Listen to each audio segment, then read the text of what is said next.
Сегодня те, кто выбрал небо, только тренируются, но чего ждать от пятничного праздника уже известно. Над акваторией Казанки на высотах 200 и 800 метров пронесутся сверхзвуковые бомбардировщики. Легендарный Ту-160, Ту-22, Ту-95.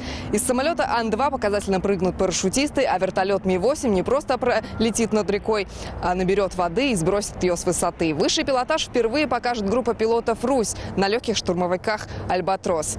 Всего в небо взмоют 17 воздушных суден, и если с малыми все просто, то у больших внушительный маршрут. Представьте, например, Ту-160, который выйдет на Константиновку, из Константиновки выходит на боевой курс и будет проходить, он пролетит с востока на запад, и даже окраины города могут это увидеть. А центр семьи Казан в этот день станет самым настоящим центром управления полетами. Именно с крыши будут контролировать авиашоу. Ну а сама площадка возле чаши – уже проверенное место у влюбленных в небо. Опыт проведения полетов здесь Red Bull.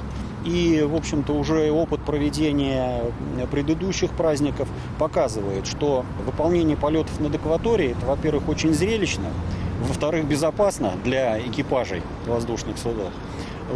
Ну и позволяет действительно зрителям насладиться всей красотой летной программы. Праздник, приуроченный ко Дню воздушного флота России, стартует в эту пятницу в 2 часа дня, а летная программа в 4 вечера. Кроме самолетов в небе, на земле зрители увидят еще и байк-шоу, концерт, попробуют полевую кухню, научатся укладывать парашюты на мастер-классах. А в 10 вечера шоу завершится праздничным салютом.